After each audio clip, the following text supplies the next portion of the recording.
All right, so one of my favorite, I kind of like followed and unfollowed Brandon Carter, but I really always respected him. He was probably one of the first guys I saw doing a lot of the, ClickFunnels early days. I want to say like 2013. He was one of the first influencers in this space, really smart marketer. Dude was an awesome speaker, and I would say like very like sharing books he read, like very giving.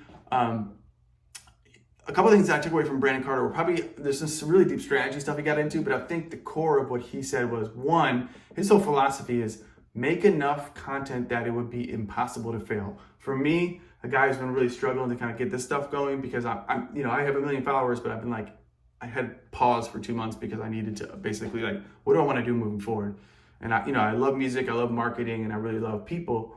So how do I build a business around that? So I just took away from that, like, if you're gonna go, just go, make a ton of content, you'll figure it out, you're gonna find your audience, and then you pivot over time. So that was a great thing. I just thought that was a crazy comment. He's trying to do like 2 to 6 videos, something crazy with Ryan. He seems like a really smart dude, loyal dude, great mentor kind of guy that you would, maybe not, doesn't always come off from his videos, but the guy was brilliant. So another thing, he had this really smart story strategy. He called it DHV. And it was basically like a hook, entertain, call to action thing that he does in his stories. It stood for, sorry, I'm going to find this really quick here. Brandon Carter, I have a ton of notes, 50 or 60 ideas for videos from just listening to these people. So I would say, I would encourage all you guys, if you're not going to live events, this is the year I think you need to get out your house. I'm going to as many as I can this year. His DHV, demonstration of high value. His whole thing was like, when you get people in your stories, people are there for, you can't just be like, yo, check out my course.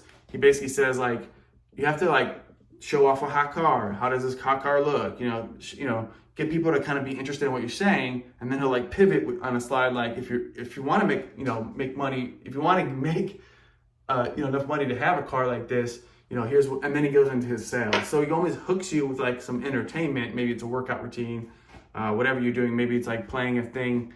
You're playing an instrument or playing like a hook, and then you get to the middle part and be like, if you like this music, you can join my Patreon for $5, so it's a really smart structure.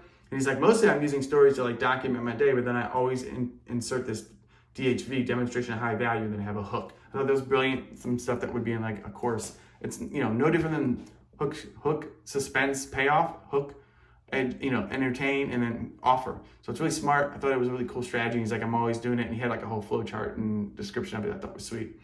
Another thing from Brandon Carter, and if this is more for like you guys are in the funnel marketing, but I would say for businesses, this is really interesting. His whole thing was like, my funnel is so tight that like my salesperson doesn't even have to be that good. I'm pre-qualifying them so much that basically like they basically walk themselves through it. And it was very psychological, like having a woman take, because he's trying to get male trainers, so we have a woman take the first call, because it's kind of like their ego, so they want to go to the second phase of it.